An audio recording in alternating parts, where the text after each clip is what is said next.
Bismillahirrahmanirrahim. Alhamdulillahi hamdan katsiran thayyiban mubarakan fihi kama yuhibbu rabbuna wa yarda. Wa ashhadu an la ilaha illallah wahdahu la syarikalah wa ashhadu anna Muhammadan abduhu wa rasuluhu sallallahu alaihi wa ala alihi wa ashabihi ajma'in, amma ba'd. Kita lanjutkan kajian kita dari kitab Al-Kalimatul Mardiyah.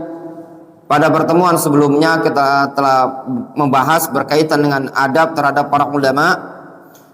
Fa insyaallah taala pada siang hari ini kita masuk pada halaman 32 pada bab wa min samaratil adab ma'al ulama, dan termasuk buah dari adab terhadap para ulama. Apa buahnya? Tatkala antum beradab terhadap para ulama, beradab terhadap syekh, beradab terhadap gurunya antum, apa buahnya? Kata beliau, al-adabu ma'al ulama adabun ma'allah. Beradab bersama para ulama merupakan adab bersama Allah Subhanahu wa taala. Wa ta'zimun li sya'airihi, dan juga adab terhadap para ulama merupakan pengagungan terhadap syiar-syiar Allah Subhanahu wa taala. Qala Allah Subhanahu wa taala, Allah Subhanahu wa taala berfirman di dalam Al-Qur'anul Karim, "Dzalika wa man yu'azzim sya'airallahi fa innaha min taqwal qulub." Yang demikian itu, barang siapa yang mengagungkan syiar-syiar Allah Subhanahu wa taala, maka sesungguhnya syiar-syiar Allah Subhanahu wa taala tersebut bagian dari ketakwaan hati. Para ulama, mereka adalah hamalatus syariah, pembawa syariat ini. Para ulama adalah wasito bainana wa bainan Nabi sallallahu alaihi wasallam. Para ulama adalah perantara antara kita dengan Nabi sallallahu alaihi wasallam. Sampainya syariat Islam, sampainya hadis Nabi alaihi salatu wassalam kepada kita sekarang ini, itu semua melalui jalurnya para ulama, melalui bimbingan mereka, jalan mereka, dan jasa mereka. Kalau bukan pertolongan Allah Subhanahu wa taala, kehendak dari Allah Subhanahu wa taala, kemudian perantara para ulama yang telah berupaya membimbing umat, menjelaskan kepada umat, dan membukukan ilmu-ilmu agama ini tadi, niscaya umat manusia akan tersesat. Laulal ulama lahalakan nas. Kata sebagian para masyayikh kita, kalau bukan adanya para ulama, niscaya umat manusia binasa. Menunjukkan apa? Akan pentingnya kedudukan para ulama. Oleh karenanya Nabi alaihi salatu wassalam menyatakan, para ulama keberadaannya di muka bumi ini tadi kal qamar, ibarat bulan yang bermanfaat untuk menjadi penerangan bagi umat manusia di gelapnya malam. Sehingga tatkala seorang beradab terhadap para ulama, maka tindakan tersebut dikategorikan adab terhadap Allah Subhanahu wa taala. Kemudian di antara buah ketika seseorang beradab, wa tawqiru hamalati syara' wa humatihi min tawqirillahi subhanahu wa ta'ala, memuliakan para pembawa syariat, yaitu para ulama dan para penjaga syariat ini dari kalangan ahlul fikih, ahlul hadis, min tauqirillahi subhanahu wa ta'ala, termasuk bagian dari memuliakan Allah Subhanahu wa ta'ala. Qala Allah Subhanahu wa ta'ala, Allah Subhanahu wa ta'ala berfirman, ma lakum la tarjuna lillahi waqara. Ma lakum, kenapa kalian la tarjuna lillahi waqara, tidak mengharapkan, ya, tidak menginginkan waqar, ya, penghormatan, kemuliaan terhadap Allah Subhanahu wa taala. Fa kullu ma yushrab bil idhafati ila Allah Subhanahu wa taala fa inna haqqahu at-ta'zim wa at-tawqir. Segala sesuatu yang mulia tatkala disandarkan kepada Allah Subhanahu wa taala, maka haknya untuk diagungkan dan dimuliakan. Wa bidzalika ja'atis sunnah. Dengan hal tersebutlah datang hadis Nabi sallallahu alaihi wasallam an Ubadah ibn Samit, dari Ubadah bin Samit radhiyallahu anhu. Qala Rasulullah sallallahu alaihi wasallam. Rasul mengatakan, laisa minna man lam yujilla kabirana wa yarham saghirana wa ya'rif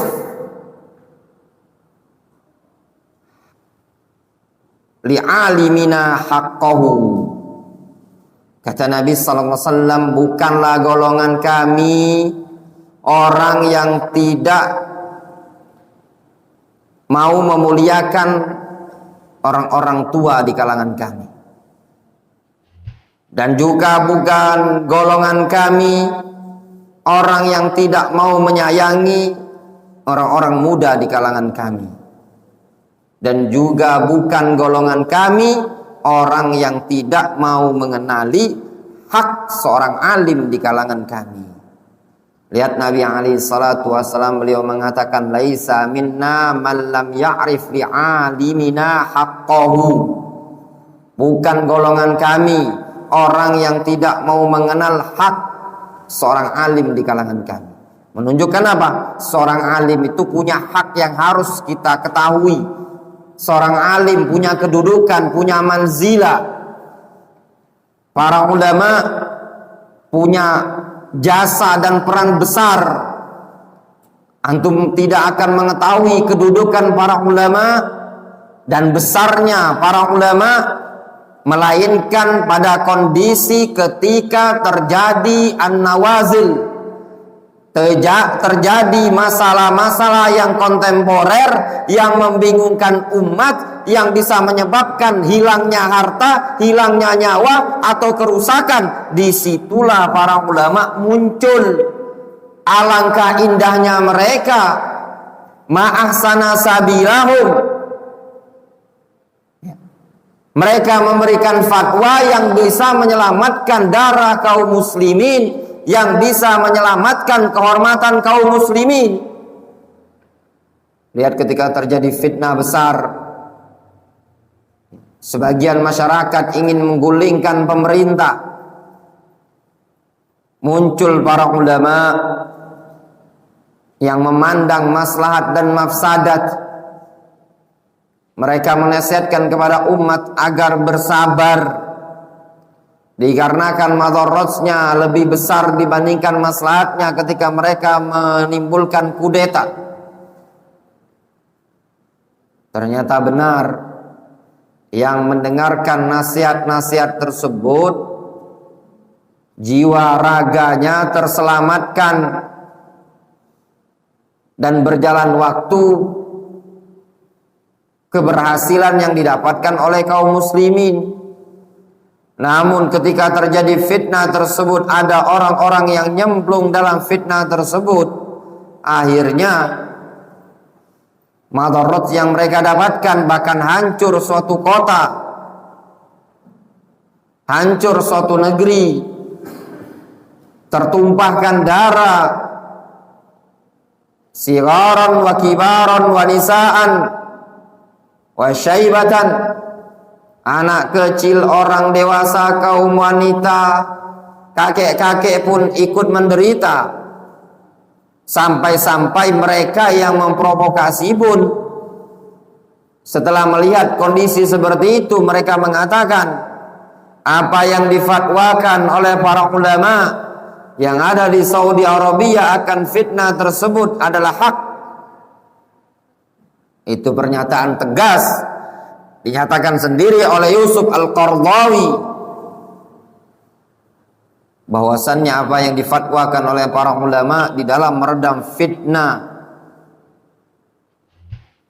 sudah sejak zaman tahun 90-an, di zamannya Syekh Mukbil masih hidup, berkaitan dengan kasus Suriah.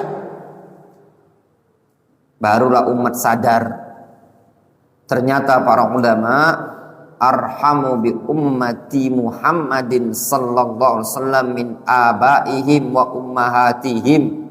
Para ulama adalah orang yang paling penyayang, paling pengasih terhadap umat Muhammadin sallallahu alaihi wasallam dibandingkan bapak dan ibu mereka sendiri.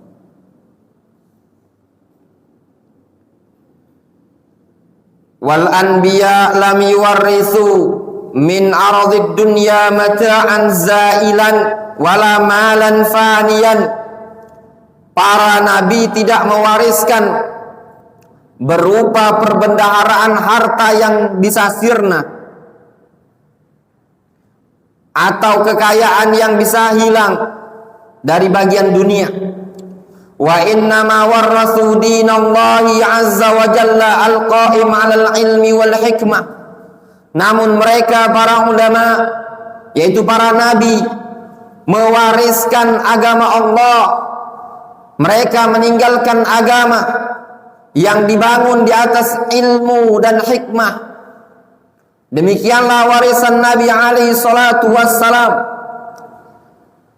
Dari satu nabi ke nabi yang berikutnya, dari nabi yang pertama sampai nabi yang terakhir, mereka tidak mewariskan dinaron wala dirhaman, tidak meninggalkan dinar dan dirham, akan tetapi mereka meninggalkan ilmu, al-ilmul mawruth an khatamil anbiya, kama qalahu al-imam Ibnu Qayyim rahimahullah ta'ala fi risalati risalah at-tabukiyah. Beliau mengatakan yang ditinggalkan oleh Nabi alaihi salatu wassalam adalah al-ilmul mawruth an khatamil anbiya, ilmu yang diwarisi oleh umat ini dari penutup para nabi, yaitu ilmul kitabi was sunnah. Itu yang ditinggalkan, obat dari segala obat, ilmun minal kitabi was sunnati, itu ilmu yang berasal dari Al-Quran dan Sunnah. Wa bidzalika irtaqal ulama ila maqamatis salihin wartafa'u ila musafil muqarrabin. Oleh karena itulah, dengan sebab itulah, mereka para ulama menaik, meninggi kepada derajat orang-orang saleh. Apa yang menyebabkan mereka para ulama lebih tinggi kedudukannya dibandingkan kaum mukminin, sehingga mereka digolongkan atau masuk pada tingkatan orang-orang salihin, dan mereka meninggi kedudukannya masuk ke barisan al-muqarrabin, orang-orang yang dekat dengan Allah Subhanahu wa ta'ala. Itu semua dengan sebab ilmu yang ada pada mereka. Qala jalla dzikruhu yarfa'illahu alladhina amanu minkum walladhina utul ilma darajat.